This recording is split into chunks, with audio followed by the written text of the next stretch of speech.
Hey modders, welcome back to ModifedRoll. Don't forget we're sponsored by DMDice. Check out the link to their website in our description, or head over to dmdice.co.uk and use the code ModifedRoll for 10% off all purchases. In the last episode, the party prepared the town for the arrival of the Sorcerer and his reinforcements. With the town's defenders' spirits lifted, the party attempted to relax and get some well-earned rest. This didn't last for long, however, before the Sorcerer arrived. We join them again now in the midst of battle, as they attempt to rebuke the Sorcerer and his minions. In this, Episode 8 of Season 2 of ModifedRoll, Dreams and Glory.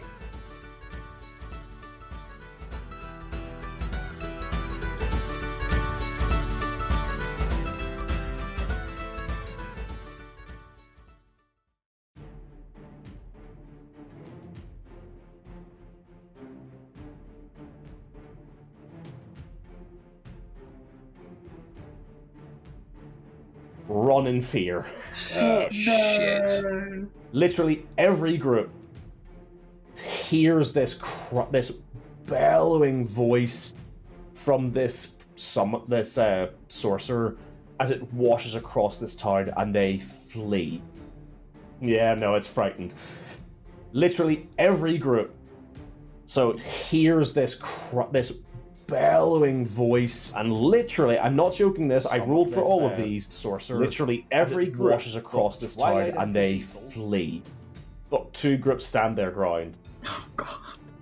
What's going to happen now is, moving forward, when it gets to each of your group's turn, or the good guys' group's turn, you're going to have to roll a saving throw against this fear. But for now... so that was the Sorcerer's turn. The remaining group are going to try and push their way in through the gates. They can't all make it in because of the people there, but they're now within sort of... The first group that isn't the Sorcerer is now within range of Kaziesel's group, but they have pushed their way in, but they can't make an attack this turn. That said, Kaziesel, you've got the Sorcerer who just bellowed this out, and you've seen literally everyone on the ground near you fucking turn tail and flee. The Sorcerer is still in front of you, and his remaining allies are pushing through the gates. What would you do? So is the Sorcerer pretty much the one that's blocking the others from being able to get through? I mean, they're or is it coming us in together? Sort of like the way I'm working it with rules-wise, they couldn't finish the same turn in his space, so they've stopped at the gate, but like next turn they could just walk past him if they wanted. Okay. What I'm pretty much saying is you can either attack him or default the group who's following him. How bad does the Sorcerer look right now? At this point, he is bedraggled, to say the least. He is bleeding from numerous wounds. He has several arrows in him, scorch marks from magic. So the scream could be from desperation, like. Yes.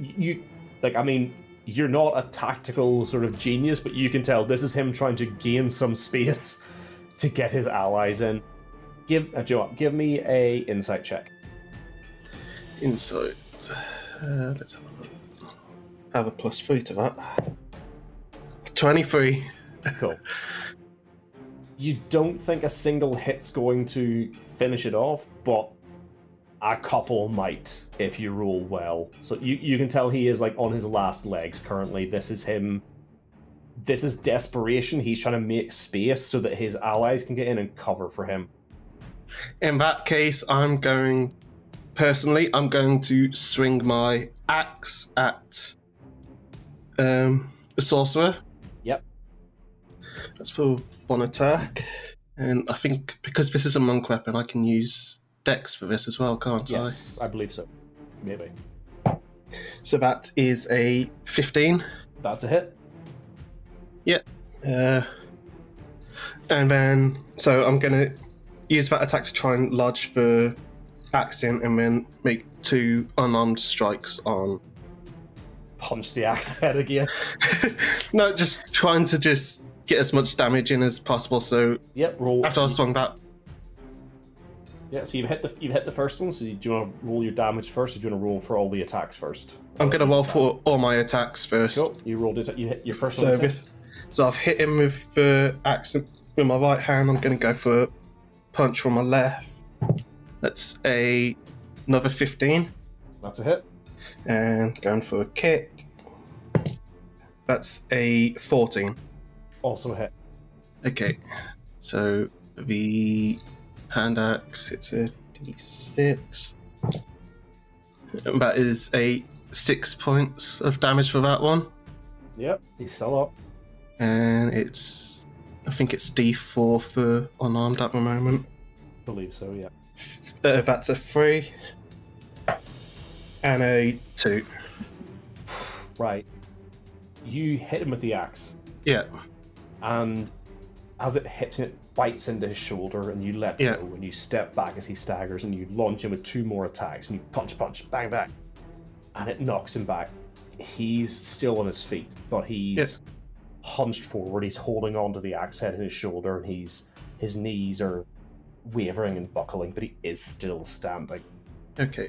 I'm assuming that was like your attack and your sort of and using my key point for that flurry of blows. Yeah, so he is still up, but do you want the remaining guys in your group to continue attacking him, or do you want them to focus on the ones who are coming through the gate?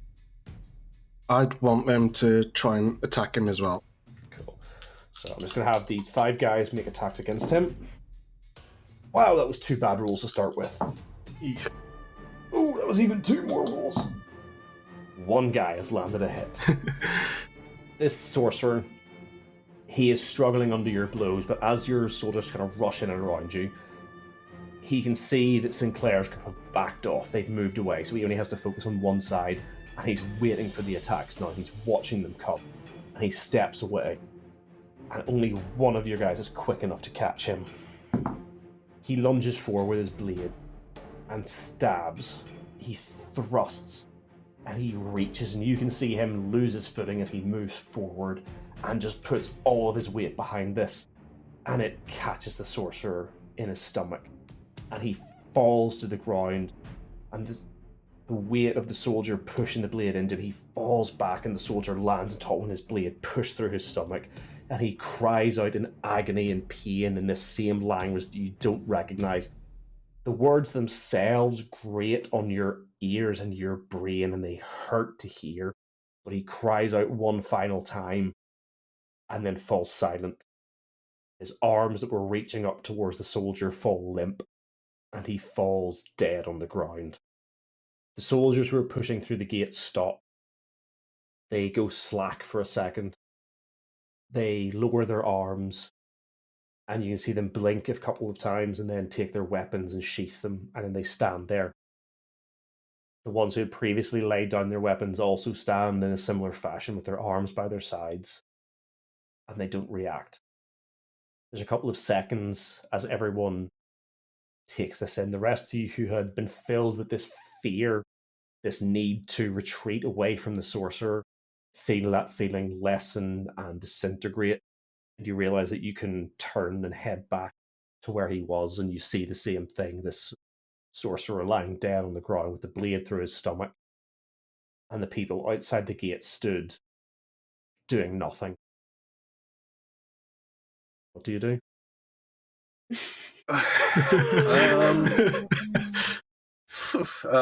Well, first thing, certainly what Sinclair's going to do is go and inspect the body of this sorcerer. Right, so Sinclair, you want to move forward and investigate the body. Like, what are you looking for in particular? Are you checking is he for something he's carrying? Are you just checking for like information about? Well, actually, the thing that I noticed, Sinclair wants to look at the slits on his neck. Gills, bitch. Give me an investigation check. Okay. DC is quite low. Hell yeah, I roll very low. That's 9. I mean, they're gills. Are they? Hell yeah. They're gills. Gilliana? Excellent. Gilly Sorcerer? Gillian. Yeah, no, he has gills. God, he's a fishman. For those listening at home, you might have been curious, I'm using these stats for the Kraken Priest from Volo's Guide to Monsters. I will say he's not technically a Kraken Priest. I'm just telling people who are listening for the stats who might be curious. Don't take the word Kraken at face value. That's just what it's called. I have adapted him slightly. So let's take that at face value. So the enemy is a Kraken. Yeah. Perfect. Those are notoriously easy to kill. Oh, I've just proved it. And especially because we're so inland. But a kraken. So you've discovered that these are in fact gills. Gilliana's, Danny's. Gilliana didn't see this, but Danny's sort of assertion earlier was correct. You have discovered that the sorcerer does in fact have gills. What would you like to do with that information? Bear in mind, at this point, everyone else, all the men in your group and all the men in everyone else's group are just like, what do we do? Like they've stopped fighting. Do we kill? You can see a couple of people still pointing weapons at the remaining people, being like, "Do we kill them? What do we do here?" Am I like still all the way back? Pretty much where I sort of like grabbed all your tokens and moved them. You guys at this moment, actually no, to be fair, Sinclair has immediately been like, "I'm not afraid anymore," and he's gone back to look at this guy. So if the rest of you would have all moved back at the same time, then yes, you're all back at the point of the gate. Okay, I'm gonna turn around and say, somebody seize all of the attackers and get them to somewhere secure, ready for questioning, and clap my hands. Quick, come on. What are you waiting for? Hoorah! Yeah, hoorah! Start fucking running towards them. Are you when you send them off, are you like overseeing them, or do you go to the sorcerer as well? I just want to know what you're looking at in the next couple of seconds. I'll go to the sorcerer as well. Okay. You get there just as Sinclair is sort of like looking over and pointing. He's like, these are gills. Before we go into sort of in-character stuff, Cazisel and Twilight, what are the two of you doing at this point? Bear in mind, Twilight, for you, it's going to take you like a minute or so to get down off the wall. Are you going to stay on the wall, or is your plan to go downstairs? I'm going to be like Gimli running down, trying to catch up with all the other fast people. I'm like, I'm built for sprints. Throw me! What? Throw me! Yeah, that'll be the next battle. We'll get. I already know that Sinclair can throw me. I was going to say, I've already done that. So I'll just be making my way downtown. Making my way? Walking fast, faces past. Yeah.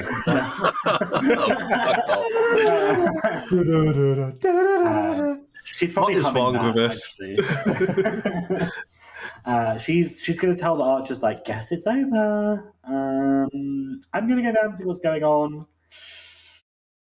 Yeah, with your concrete direction, they all begin like lowering their weapons, and as you run away, they all just sort of mill about on the wall, being like, "Should we stay here?" And a few of them are like, "I guess we should still keep watch." So like you literally run downstairs, and all the rest were like, "Yeah, well, I guess we'll stay here." So all like the five who were on the wall, I will say the ones who ran away, they begin making their way back towards the northern wall just to keep watch, but they all stay on the wall for now with no direction otherwise. Perfect. Cazisel, you're literally next to this guy as Sinclair has run back and begun looking over. Actually, Joe, I would say because you were next to him, if you wanted to take an action before Sinclair got there, you would have time to do at least one action. Is there anything you in particular would want to do, or would you just begin like directing people? Probably just be telling people to stand down, holding their fire, and just sort of be aware, just in case any more come along. Yeah, so you sort of give this direction, and your group are continue to keep watch there, keeping a watchful eye over the other soldiers who haven't advanced yet, but they aren't like attacking them, but they are keeping watch in case they do anything ridiculous. And you sort of step forward as Sinclair is looking over this body. So Sinclair, at this point, everyone is sort of like moved forward. I'm assuming Gilliana, as you've like sent your people forward, you've moved up to this guy as well. Yeah. Yeah, cool. So everyone's at this point. You guys can see Twilight like running down the stairs. Sinclair, do you relay what you've discovered to the rest of them? Oh yeah. I don't know how to tell you all this, but this man has gills. Gills? Yes, gills. He's a fisherman. Not a seaman.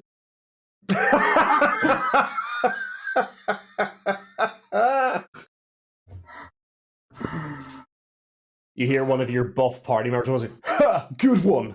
as he runs out. Hurrah! I'm going to turn around and give him a high five. He high fives you.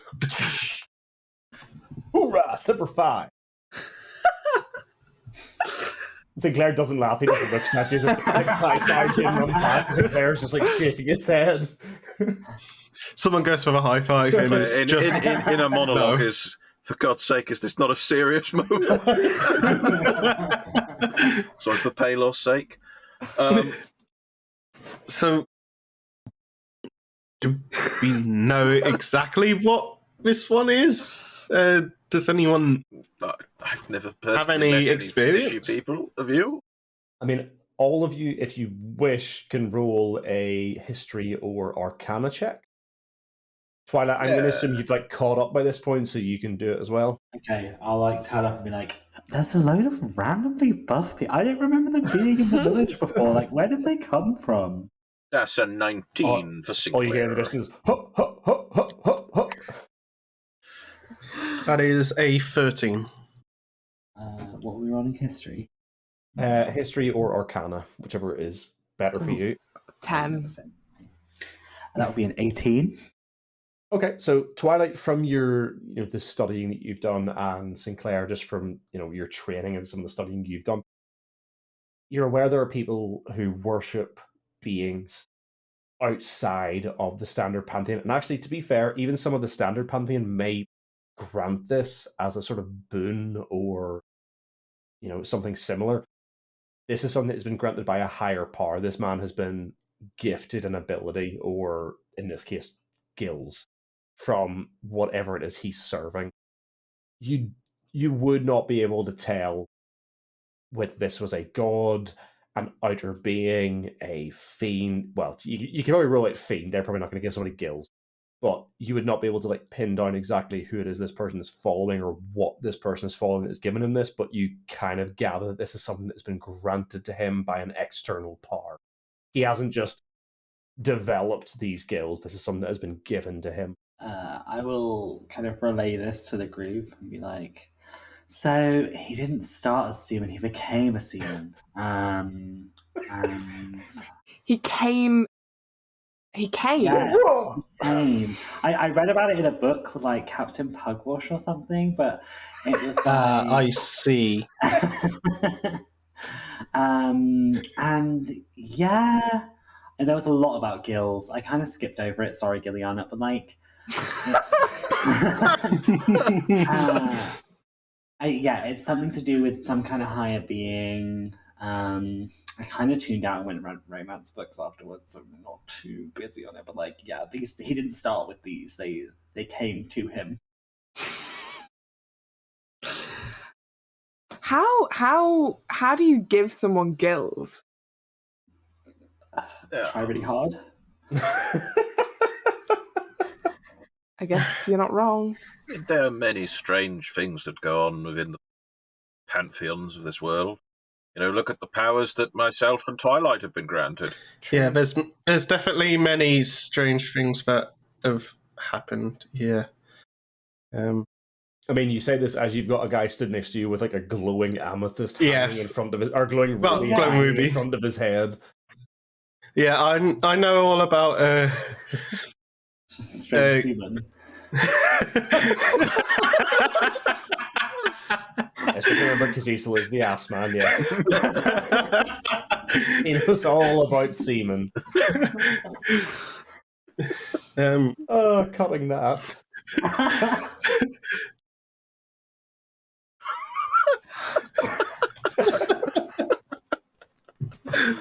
Oh, fucking hell. Oh, Christ on a bike. Jesus. I don't think Jesus is helping us now. Is that Jesus in D&D? Nope. I think actually, funny enough, the closest Jesus we have is probably the one that Cecil is following. Oh, interesting. No, actually, no, hold on. There is another one whose name I can't remember, which I'll find out at some point, but he's probably closer in analogy to Jesus. Anyway, you're having the discussion about the gills. Let's get back to that. So what you're saying is these gills were possibly put on by someone else as a gift, or what? Absolutely, yes. They were gifted to this person. By who? I'm afraid I couldn't tell you.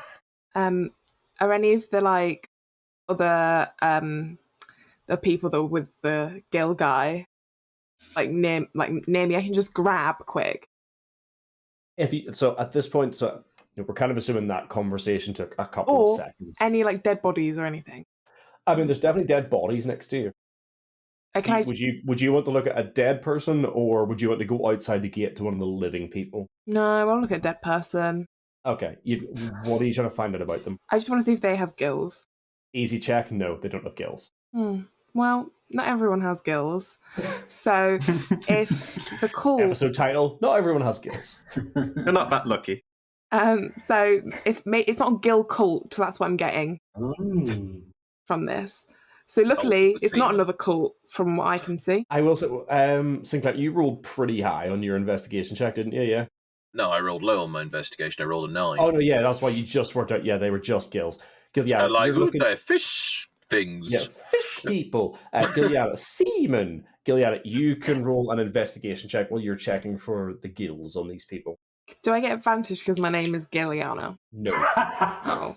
Because what you're looking for isn't to do with the gills. The gills are pretty easy to determine. I'm just assuming that when you checked, you're giving this guy like a general look over as well. I mean, yeah. 15. So yeah, with a 15, you scan this guy, and the way he has landed, he's got one of his hands outstretched holding on to the hilt of his sword, and you recognize a ring with a cracked purple amethyst. Guys, they're wearing the rings. I was wrong. It is a cult. They're wearing the wings.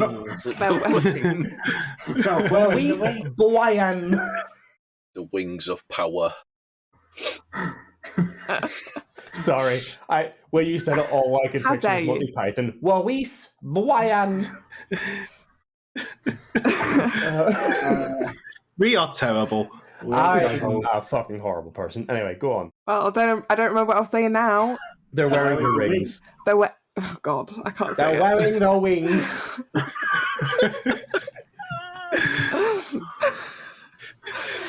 Yeah, they are wearing the same rings as we've seen before, so it definitely is a cult. Oh my gosh. Well, in fairness, it did say in the letter he would bring 30 more of them. To be honest, this isn't a shock, so you are right, Sinclair. I like to imagine Gilliana's like, these are the same people. They're the same cult. And Sinclair's like, yes, we knew that. We have the letter that says they're coming. Gilliana's like, oh, yeah. No, yeah, you're right. Question, can I look at the guy's teeth? Not weirdly. No! I like to have to clarify, not weirdly. I like to imagine Gilliana's checking this guy's fingers and she looks up and Twilight just prying open his mouth. Listen, I just want He has all his teeth and they are perfectly normal. This Are guy we a was... cult? Cult of the Tooth Fairy. This guy was not punched by Kazisel, so he has all of his teeth. Okay, that's fine. I was just checking if they were pointy. No big deal. God. I'm just going to shut his mouth. No, they all have currently perfectly normal teeth. Okay, cool. That's fine. I'm not a weird tooth person, I swear. In fact, strangely normal. No, they all have normal teeth. Everything's normal. Too normal. He flosses too much. They've been wearing braces! No, they all have normal teeth. Okay, fine. That's just such it's such an interesting like character thing for you to go, I'm gonna check their teeth to make sure their teeth aren't weird. It, like, knowing what you know, it makes sense, and it's just not something I had considered. So when you asked, I want to check their teeth, I'm like, yeah, it's normal. Yeah, she's a dentist. She's a dentist cleric. I can see this guy has a few cavities that need filled. Yeah. In what way? No, we're not getting into that conversation again. So Gilliana has spotted this about the rings, and she has told the rest of you. Again, at this point, a little bit of time has passed. You hear the groups that you've sort of sent out to wrangle these other, soldiers who stood there, and you hear raised voices. I mean, you look up, the people from town are trying to, like, give orders to these soldiers, but they're not reacting. They're just, no matter what's said, what's done, when they're pushed, they're shoved, they're just stood there. They aren't reacting to any sort of outside influence. They aren't moving. They aren't drawing their weapons again, but they're doing nothing. Hmm. Can I look over the sorcerer, but actually check for something on his person? Like an orb, like similar to what was in the key. Yeah, give me an investigation check. The last time, please. That's 16. Yeah, he is wearing a amulet on a necklace, which is currently cracked. Okay. Oh, Sinclair is going to take the amulet from around his neck. Yep, it's on a simple, similar to the rings. It's on a simple silver. Silver. It's not actual silver, as you've already. Well, I'll say this much. The rings aren't pure silver. This looks to be a similar material to the rings. You assume it's not pure silver, but it looks that color, with an amethyst gem sort of set in the middle of it. It's not ornate. It's not, you would see anyone wearing this and assume it's just like a standard necklace, but it comes away freely. But as I've already said, it's already cracked. Maybe we need to heal. Have we got any healing spells, Twy? I don't think I have anything powerful enough. Oh dear. I mean, it depends who you're trying to heal, because this guy is dead. We can't heal dead people, can we? Not yet. Well, not yet. Just wait until I collect gift teeth. Give it a few levels. Yeah, wait until I multicast into a necromancer. Does anyone around here know necromancy? Don't tempt me. Yeah. Twilight hasn't multi-classed yet. Yeah. Maybe we go and see if they have like a cleric in the village. That's terrible. Yeah, guys. Does anybody know a cleric? Do you ask this to like the townsfolk? Yeah. Yeah. One of them who's like sort of like running around, like they're essentially trying to pull the dead bodies out of the main road, and one of them stops and says, I mean, we have clerics from the local churches, but we don't have anyone here who could perform. And they sort of look at the dead bodies for a second and like swallow, and they say, "Oh, we don't have anyone who could perform like a resurrection. We have some people who have performed minor healing in the past, but that's about it." Maybe, yeah. Don't worry about the dead people. They're dead. I'm just more worried about these people that aren't talking, because that's where we're going to get the information from.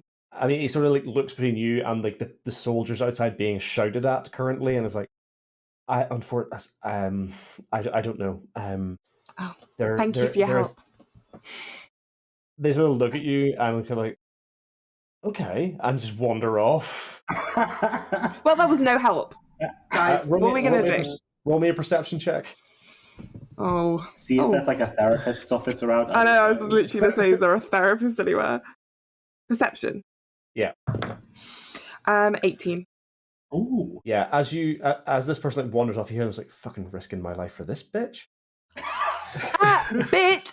I'd risk my life for you! They look over the shoulder and run away. Yeah, that's what I fucking thought. Jesus. Wait, I don't know who that is. Haylor! Haylor! Wow, whoa. Who's taking the Lord's name in vain? Jesus, who needs smiting?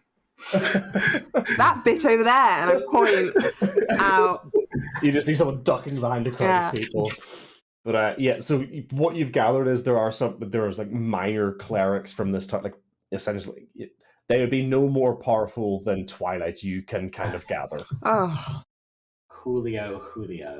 Just for the record, like you guys, like this is just sort of like standard knowledge.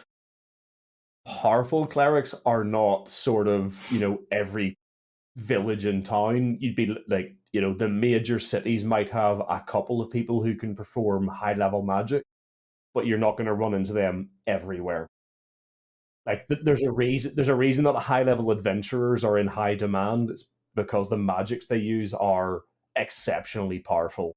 Like, you'd be looking at someone like at the very top levels of the church to perform anything like above like a 6th or 7th level spell slot. Yeah, wouldn't you have to go somewhere like the Holy Gate to even find a cleric of that level? Somewhere like that. So any of the major cities, like the Gilead. Actually, to be fair, this might be why you're asking, but like growing up in like the Elven capital, essentially human capital, any of the capital cities are probably going to have a couple of clerics who can perform major magics. But outside of that, you're looking at the Holy Gate or another major city with like a high throughput of people. Below that, the most you're probably looking to get is like maybe a 5th level spell slot at the most. This would be way easier if we were at home. Do you know what? Having said that, give me an insight check. Ooh, 9. No, you're just kind of thinking, yeah, this would be a lot easier if I was at home. Well, I'm fresh out of ideas, guys, so if anybody else wants to give it another go, I'm all ears. But I'm kind of giving you guys like a time here to interact amongst yourselves. If you guys literally don't know what else to do, I can jump you forward like a minute or two to where everyone else in the city is sort of like going, or the town is like, well, what about this? So this is, you've got like a minute or two here for each of you guys to come up with something. So don't feel like you have to say something. If you don't know what your character would do, your character can just be like, I'll help, but I don't know what else to do. Like, just, I'm only giving you this time for any of you kind of have something that you want to do in character immediately.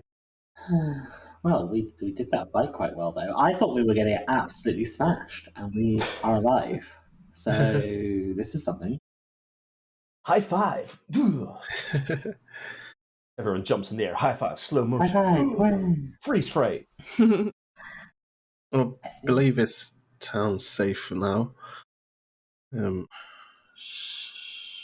Yeah, I think we need to find out where these people were coming from, where this came from. They came from the north. Do we know of what's out there further north? Do we know what the nearest town is that way, or anything of interest? I don't know if you remember, but Malkill told us that the Sorcerer came from Cairn. And Cairn is quite a major city in these regions. So as you're saying that, just sort of in a hope to help the conversation along, Malkill, you can see, is moving up the street now. Like, he's obviously been sent in. Like, a runner has been sent to him to say that the fight is over and the battle has ended, and he's coming down the street towards you all. And as you say that, he gets close and having caught the end of the conversation, says, "Yes, Cairn to the north. It's the closest major city. Do you have a lead? Do you believe? Well, obviously, my knowledge of," and he sort of looks down to the dead sorcerer and he pauses for a second. You can see him sort of controlling himself, closing his eyes. His breathing starts to quicken. He has to control himself to bring it back in to control. And when he opens his eyes, he turns away. So you can tell he's not looking at the dead body of the sorcerer, but he says, "Yes, my knowledge, as far as I have it, was that the sorcerer came from Cairn, and he travelled back and forth from there. And yes, that's as much as I knew about him, unfortunately." So I feel like, for us to delve any further into what's going on here, I feel like for us to find out more, we'd have to go that direction, because if that's the only other link that we know so far between this place and what's going on, maybe we need to head that way and see what we can find over there. I mean, we've done what we can for this town so far. We've defended it. They seem safe now for the time being. Malkill sort of nods as you're saying this. Is, as far as I'm aware, the only people who have come from Cairn that have directly interacted with the knight were this sorcerer and the people he brought with him. The knight occasionally would have travelled to Cairn, so I don't know who he interacted with while he was there, but these are the only people who regularly would have come from there. That much I can remember. What do you guys think? Do you think we should head that way. Is there anything else you guys think would be worth doing?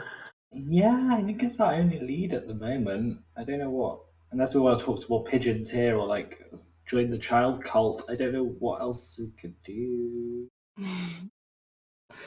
As much as I like the idea of joining a child cult, I agree. I think Ken is the next place for us to go. We need answers because I feel like we're not really getting very far in our investigation. No, I personally agree. I think it's the logical choice. Just The only thing is, what do we do with these folk? And I direct to ones that are just stood there. I think that we kind of need to try and talk to them. I know they're not being very responsive, but I think just to like draw a line underneath this chapter, we need to at least have a go at talking to these people. it's interesting because when we destroyed that orb in the Knight's Keep, all of his soldiers went back to normal. Something is still controlling these people. I'm going to jump Yeah. in quickly just to remind you that a lot of them didn't go back to normal. You have this is the reason why you've got a bunch of people defending the town who aren't soldiers. Most of them have either fallen like catatonic or they're sort of like holding their heads like they're not perfect. Like you can tell there are a few of them who are like recovering. But they came out from under the spell, didn't they? Yes. Yes, sorry. They're either not reacting to this, they're either like not in direct control, or they're like, in pain, sort of recovering. But that's why you don't have any soldiers defending the town, because none of them are like, oh, I feel fine. Like, yeah, but I'm the same as I was. No, they're all sort of like, oh, fuck my head. What the fuck happened? Question. When the other orb was destroyed, the guards took their rings off by free will because we mentioned it, is what I've got written in my notes. You've got a bunch of people who were listening, ran out and started pulling the rings off of people. Okay. Right, back into character. They returned to relative normal. We could simply try removing the rings like we did last time in hopes that this amulet, and he holds it up, is what was controlling them. Do the rings on the ones that's still there, do they still look active, as in no crack in them and still? Oh, that's a good point. Rings were cracked on the ones that you pulled off. So when you go out to inspect the ones who are still out there, in this case, when you inspect the ones who are sort of stood about and not really responding, they aren't cracked. So I don't know about pulling these off, because we did that once and that man died. Yeah, that really didn't go well. So I'm not too favourable of just getting these rings off. It's interesting. If we recall our memories back to the letter we found, it said in that letter that the new batch was good, not necessarily meaning the new batch of soldiers, the new batch of rings. Good point. Yeah. That is true. Oh no. So there's a chance that some of these fellas on the floor are of an older batch, or just the simple fact that, we guild them, that these rings have cracked, but the fact that these are a better batch doesn't potentially means that they don't get released. And how are we going to get this ring off? Well, either there's still a gem out there controlling them that we must destroy, or there's nothing we can do for them. I mean, hear me out. I don't know what you guys, like, morally, you guys think, like, how you feel. Like, Twilight, I think I've got a good idea about how you feel about this situation, but I won't make any assumptions. I like any conversation that starts with, I don't know how you guys feel about this morally. Yeah. So when we did this the first time, did we take the ringer off the finger? Ringer? Yeah, that's right, yeah, definitely. Well, we's blind. Did we take the ring from the finger Or did we take the finger from the body? We pulled the ring off the finger, Yeah. Okay. but I have this horrible feeling that if we take the finger, the same spell will might happen. still... But Because, Okay, bear in mind, it was a couple of months ago. I'm pretty sure somebody made the suggestion that next time they try taking their finger off with the ring. I can't remember what the consensus was on that, but I'm pretty sure one of you made that suggestion. and I'm not gonna lie, I think it might have been me. Maybe. But I'm just saying, personally, me, I'd rather lose my finger than my life. And I'd rather lose my finger than be a slave to whatever this horrible magic is. But obviously I'm very understanding to the fact that that may not be everybody's view. And the ideal situation would be to just completely destroy the evil, but I'm thinking time is of the essence. And when are we going to get this opportunity again to question people? It's looking like these people can't be moved. Like, you've seen people trying to move them and they're not responding. So what can we physically do? Because otherwise we're just going to be standing here. And I don't know how long that trip is going to be, but... Should we just cut someone's finger off and see? Sinclair sort of froze up in his mouth at that thought. And how safe are the people in this town going to be if we leave them here with a load of soldiers that have been infected with these rings that we don't know what they could be set off at any time? I will cut a finger off. Say the word. Twilight. I'd imagine at this point you're all having this conversation, and Twilight has actually stood by one of the soldiers with a knife, like held to his hand. I'll fucking do it. I'll cut his fucking finger off. You fucking tell me, I'll fucking do it. Yeah, literally, that is what she's doing. I just really don't know. Either way, it's a horrible place to be in. I'm just gonna cut the finger off. I'm just gonna do it. Before you do, Malkiel does chime in because he's there at this point, and he says, "I mean, we do have the cells that they have at the keep for locking up anyone who disobeys the law. We can lock these soldiers up for now. We have enough space that we can lock them up. If you don't know what to do to get them to snap out of this, we can lock them up for now. And while you head out to find a solution, we can look after them. We can make sure they're fed and looked after. But we can keep them safe at the very least. If you don't know what else to do, like." At this point, we will defer to whatever you believe is best. We don't, we don't know what to do here. I feel like that's possibly the best option we've got, because I don't want to play around with this any more than we have to. And if we go to the next place, we might be able to find someone who might know have some sort of inkling of the basis of this magic that's being used here. Until we know more about it, I don't feel comfortable just testing and seeing, well, what happens if we do this, what happens if we do that. I feel like best option is keep them somewhere safe, where they're not going to cause any harm to themselves, to anyone else. If the worst happens, at least they're monitored and they have a chance to come out of this alive as well. I agree with Cecil. I mean, these are people's lives at the end of the day.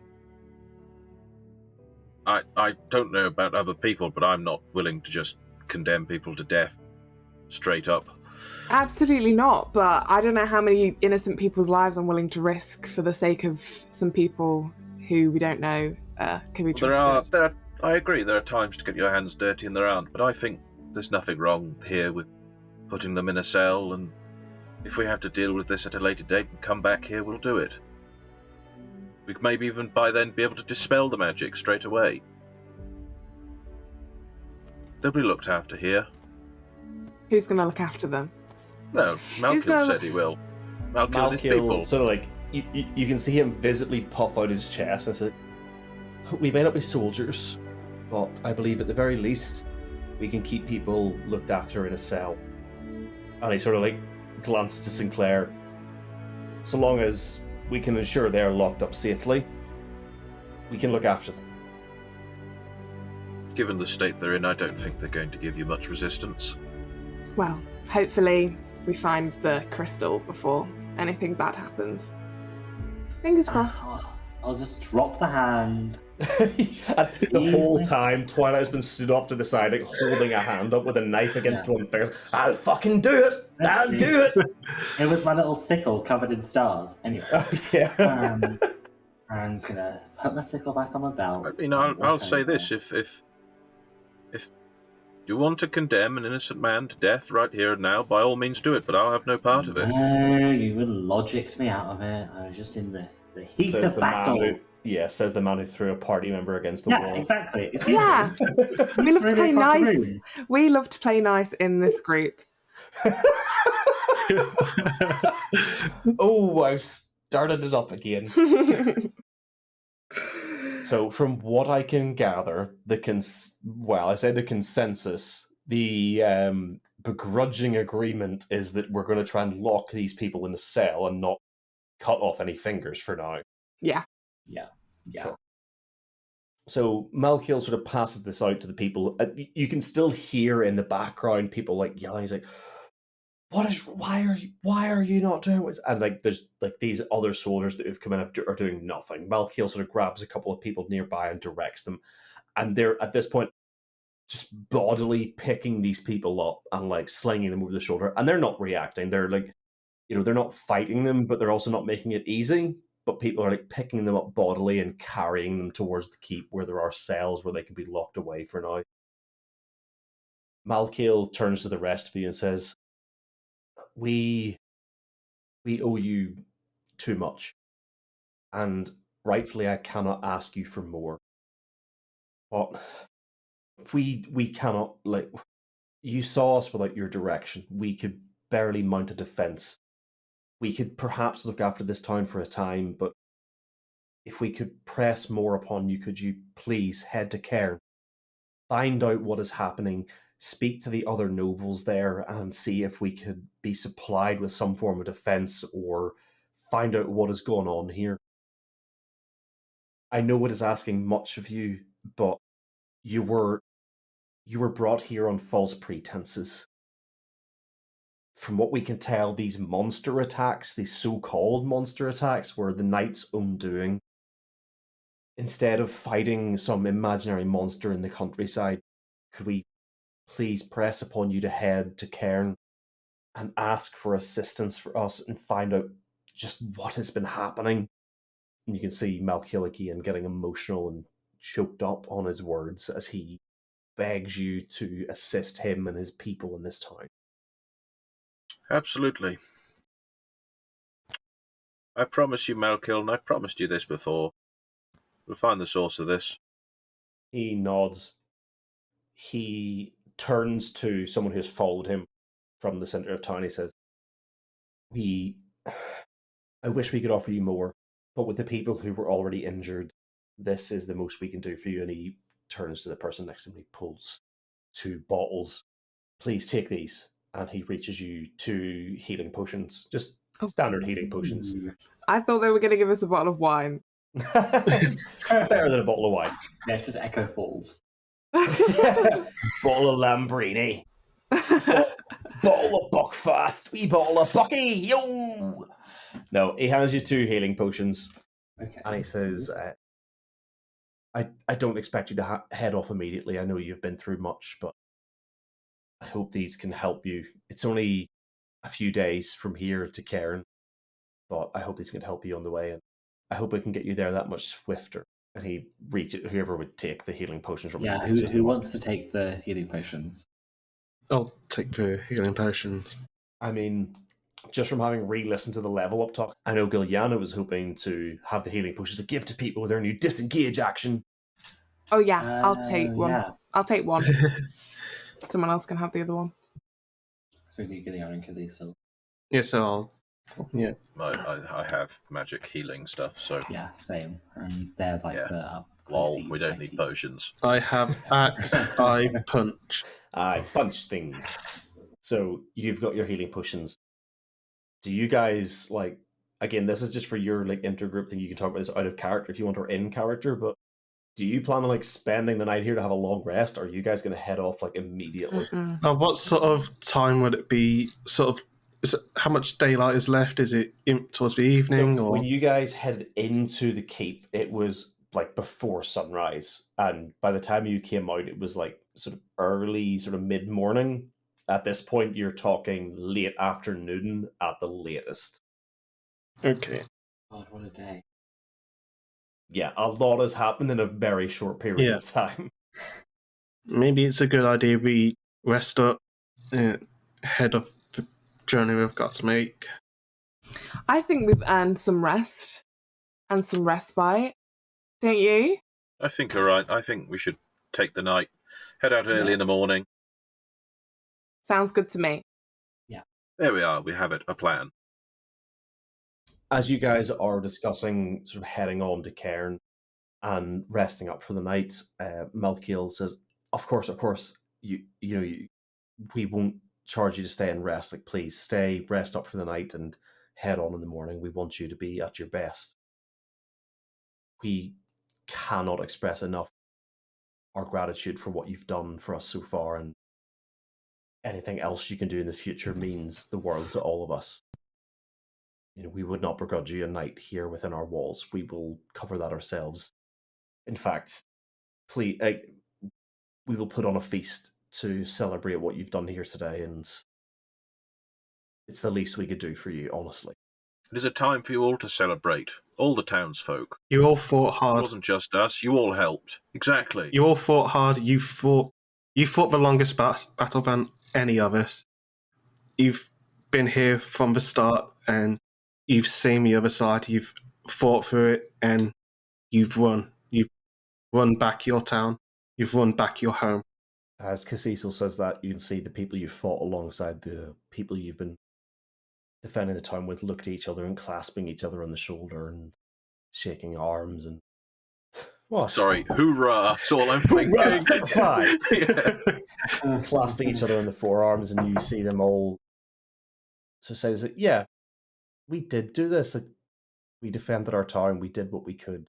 And you see Malkiel and the people nearby, sort of again puffing out their chests, saying, "Yeah, we had help, but we did this. We defended our home."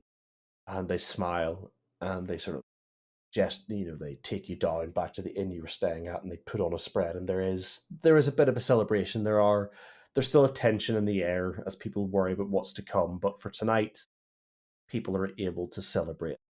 They're able to recognize their own accomplishments. They're able to feel, they can taste the difference in the air. The staleness that was lingering over this town is gone. There's a life that they haven't felt here for what feels like years. In the midst of this, is there anything that you guys would like to do, or do you just join in with the celebrations and prepare for your journey on the next day? Is there like music? There's definitely music, and as soon as the music starts up, the group that you were fighting with are straight in there. Hell yeah, I'm going to be doing that as well. But I'm going to be Sinclair will also be, with his armor off as well and flexing his muscles. Yeah! Oh my gosh. Oh yeah, and I'll just be sat there with a drink, meditating. Yeah, you're all straight in there. Everyone, including the guys, is twerking in the middle of the dance floor, just fucking giving it stacks. And yeah, you guys are all enjoying it. Sinclair's off the side enjoying a drink, watching, going, "Yeah, fuck, that's cool." And then there's me just like on one of the booths. Sorry, I said Sinclair. I meant Cecil's off the side of his drink, going, "Fuck, that's cool." Fuck, those guys are hot. Yes, man, strikes again. Yes, What do you think? I'm sitting down. Oh my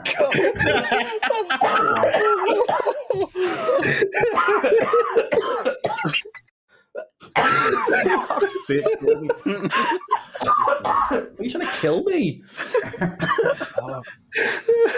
Sorry, what's Twilight doing? So, well, after that, Twilight is just going to be sat off to the corner as well, writing in her book kind of the adventures of the day to try and not forget it, and absorbing the atmosphere of the world. So every so often, So every so often, as Giliana and Sinclair are twerking and dancing with all of the gorgeous fighters, and Cazisel is off to the side, having Meditating. meditating. Air quotes. Twilight is looking around, and these last 2 days have been a roller coaster. You've met this, frankly, just interesting and fantastic group that you've been you've traveled with for 2 days. Now, it's not much, but you've gone through a lot, and you think back on what's happened, and you realize that things might not have gone quite as you wanted them to, but it's certainly more interesting than the adventures that you've been reading growing up. You look to these 3 other people in the room being themselves, sort of letting loose and relaxing for the first time that you've seen them in these last 2 days, and just being them, being not what they expect to be, but being themselves. And it hits you that this is what it means to go out on adventure. You've gone through these hardships, you've gone through these victories, and things aren't perfect, things aren't resolved. You've not got to the end of the story yet, but you've got this brief moment of respite. And you can see these people that you've been traveling this, and you can see them be themselves. You can see a moment of relaxation, a moment of self-reflection, and you get a better understanding of who these people are. And you have a moment of introspection, and you realize that you've come to know yourself better for these last 2 days. For good and bad. You've helped people in a dire situation. You've been thrown across the room by someone you thought of as your ally and friend. And you've come to realize that, as hard as that was to experience, that this is someone you consider a friend. And, well, I may be putting words in Twilight's mouth here, but I assume at this point she considers Sinclair a friend. And yeah, definitely. Yeah. And she thinks back to that moment, and she realizes that while you don't know Sinclair all that well, you recognize that he was probably experiencing something quite difficult there. And had it been someone else, someone who hadn't traveled with him, someone who maybe wasn't as prepared as you were, it might not have gone as well. And you realize that just being there and being able to take that brunt force from him has maybe helped in some way. And having had that reflection after the fact, where Sinclair has spoken to you and been able to apologize, you realize that that's not who Sinclair is, but it is definitely a part of him, as much as it is now, as he stands there on the dance floor twerking with some very buff men and women and Giliana. Hey, I'm buff. And the very buff Giliana, as they all stand twerking and dancing with one another. And you realize that things aren't ever going to be perfect, but this is probably the closest you're ever going to be to the stories that you read growing up. You're probably never going to be closer to an adventurer from the books. You're probably never going to be closer to Sir Vincent the Gentleman Thief, short of literally stealing a priceless artifact, than it is to be part of this group. The worries that you've had melt away, just momentarily. And you have a moment where you can reflect and realize that this is what it is to be an adventurer. And you write your journal, and for the briefest moment, you feel a warmth wash over you that you only feel occasionally, but you recognize it as the light of Selune. And you realize that this is where you're meant to be. These are the people you're meant to be with for now. And as difficult as it might be sometimes, this is the reward. This warmth, this feeling of completion and this feeling of accomplishment. This is what you were looking for. The night goes on. You all expend what little energy you had left, whether that's in dancing or watching the dancing or writing about the dancing, whatever it is you're doing for the evening. The night winds on. Everyone expends the last pent-up energy they had from the day, and very swiftly people head to sleep. They head to rest and recover. And each of you head to bed yourselves. Sinclair. Yes, sir. What is Sinclair feeling as he drifts off to sleep? Sinclair is lying there in bed, sort of semi-crushing the bed because he's stupidly heavy. And just thinking back to, relating the night he's had tonight to the feeling he used to have with going out drinking with Horwick back in Haymore really brings a smile to his face, and he's very happy. As Sinclair drifts off, he falls into a gentle slumber. And as he falls asleep, the darkness is replaced with a bright, warm, golden light that washes over him. You open your eyes to find yourself standing in an endless field of golden grain, which stretches far beyond your sight into an endless horizon with a bright, blue, cloudless sky. Directly above you shines a warm, golden sun which washes over your skin and fills you with a warmth and comfort. There aren't any words and no sounds beyond the light breeze that washes through the wheat and grain around you. But you feel a comfort that you've not felt in a very long time. That feeling stays with you throughout the rest of the night and throughout your slumber. A feeling of warmth and completion and acceptance. Cazisel. Yes. What are you thinking about as you head off to sleep? So he's got a lot more questions in his mind, floating through his mind, that he wishes he could ask Sardior, his god. He's received his gift of having this ruby, and he doesn't know what it's for, or the reasons for having this. And he's thinking about the sorcerer who had the gills, who had that gifted upon him, and he's debating what the reasons were for that gift, and he's conflicted about exactly why he's out here. He feels he's out here for the right reasons. But he's in a realm of heavy confusion. Of he wants to ask these questions. During his meditation, he would be muttering some of these questions out loud under his breath, just trying to grasp at what's going on. Throughout your meditation, you begin to relax more and more. This is something you've done to help yourself get to sleep at nights. It isn't a case of, you're not expecting a direct, like a thunderbolt breaking an answer. This is something you do to help yourself get to sleep. And you feel yourself relaxing and drifting into the darkness and embracing it and falling asleep.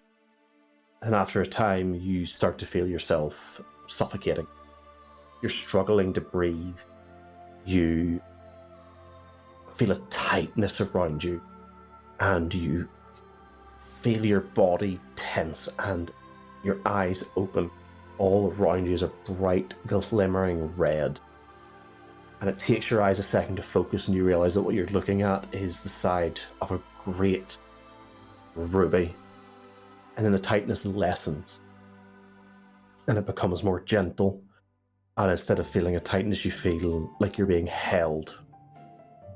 And then the tightness returns, and then lessens, And you look around you and you realise that you're cradled in a great ruby spiral as some body, something is wrapped around you. And you look about and around you and you realise that you're being cradled and held in a great ruby dragon. And you feel this tightness as it breathes in, and it lessens as it breathes out. And you realise that you're being cradled and held tightly and comforting in this body.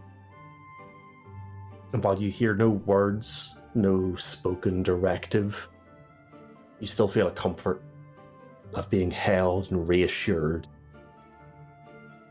You recognise this as an affirmation to know that you are doing the right thing, you're on the right track. And the being that guides you and wishes the best for you is pleased with what you've done. You don't hear anything, but you can feel a warmth in your very soul as you lie comforted and held tight as you sleep. Giliana, what is Giliana thinking about as she falls asleep? Giliana is sat and she's all lying down. She's thinking about how she managed to actually lead a group of people into battle. And she may not have been as involved as what she thought, but she's pretty proud of herself for doing such a good job of getting people to want to follow her. And even though she did run away, they all followed her. So like that's pretty good, big achievement for her. It's the first time she's ever done anything like that on her own. She'd probably she's going to be thinking about how Berian, her older brother, was going to be so mad that the way that she went about it and how ridiculous it was. But she's happy that she did it her way, and she's proud of the fact that it was a success and that all her new friends, we had a first successful battle together. After the other one was a little bit dicey, but we live and learn. Obviously, we have learned, and she's just feeling pretty content and maybe a little bit anxious about the road ahead, but she's feeling pretty confident now. She's feeling pretty good. Obviously, being an elf, you don't truly fall asleep. You go into what is essentially a trance. But you still do have dreams of a sort. They aren't as deep or as vivid as others would have, but you still have sensations, things as your brain filters through the things from the day and attempts to make sense of them. And as you lie in the bed, falling into this trance-like state, thinking about your family and their views and what you've accomplished for that day, you feel a pressure on the back of your head, and then a stroking sensation running from your forehead down the back of your scalp. And as you concentrate on that, the image fills in more vividly, and you see yourself lying flat on your back with your head resting on your mother's lap. There are no words, again, much as the others, but she silently strokes your head from your forehead down to the back of your scalp. You feel the warmth and the reassurance. Your eyes are closed. You do not see her face or her expression, but you feel the love emanating from her. You do not have to see her expression to know that she is feeling proud of you. And the repeated strokes, she comforts you and reassures you, fill your soul with a warmth that you've not felt for a very long time. That continues on through your trance throughout the night. You do not have vivid dreams or the feeling of a god intervening. You just feel love from your family, from your mother, as she comforts you and fills you with the pride that she feels for you. Twilight. What does Twilight feel or think about as she falls asleep that night? So Twilight is going to be kind of curled up on a wall, kind of ruminating on the thoughts she already had earlier. Maybe reading a little bit, but not much, not enough to kind of stay up too late. And then just before she goes to sleep, she's just going to play a little bit with magic, just to kind of have a few stars dancing around her as she goes to bed, just to remind her of home, just a little bit, and just kind of drift off. As Twilight falls asleep, she has a lot running through her mind. She thinks on her magic, which has been given to her by Solune. She thinks on her friends, who have had a very rocky start, at least for some. She thinks on the books that she was reading in Sir Vincent, running across the rooftops, having completed another caper, another thievery to return what was rightfully his, and Twilight is there with him, assisting him. As you run across the rooftops, Sir Vincent's shape shifts into that of Giliana, as she leaps from building to building and looks back at you smiling. She jumps down onto the street below, and you follow, and the form is replaced with that of Sinclair, who stands tall and proud, looking at you and smiling and nodding, giving you a look of pride and acceptance, knowing that you have done more than he could have expected.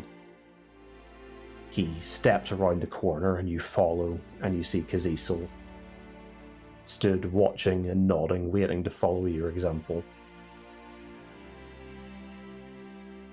You turn again around the corner, and instead of Kazisel you see Cadence, looking on with a warmth and pride as she did the day you left. She steps forward and hugs you tightly to her breast. And as she pushes you back, you instead see the face of Solune, smiling down at you. She runs a hand through your hair and kisses you on the forehead. As she pulls away, you're left in darkness, with the stars flitting about your vision as galaxies turn, and you drift off into a deep slumber.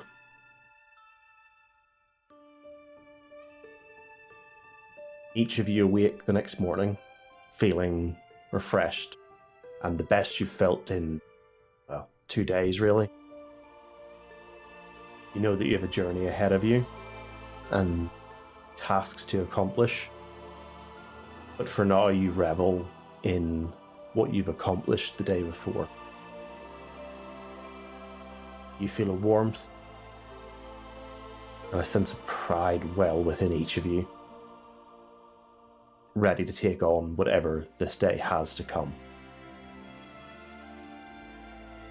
And that is where we're going to end the session.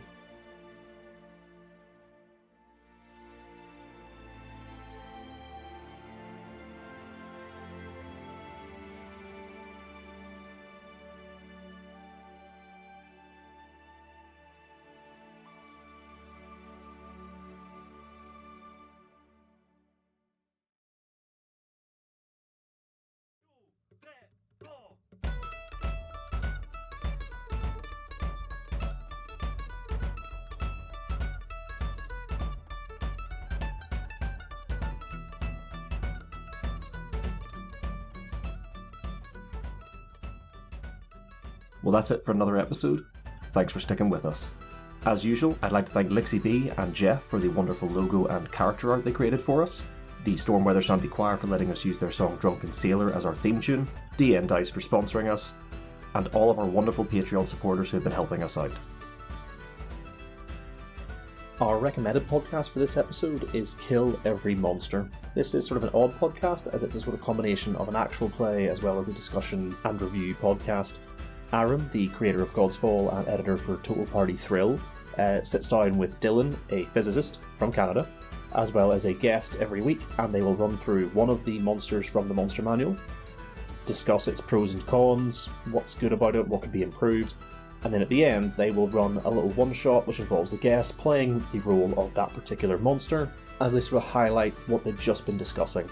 I only downloaded the first episode of this podcast yesterday, but I'm already 4 episodes in. It's really enjoyable listen and very informative. It's already given me a lot of ideas of how to use specific monsters in certain environments and situations, and I can't wait to implement those for possibly the detriment of the players in our podcast.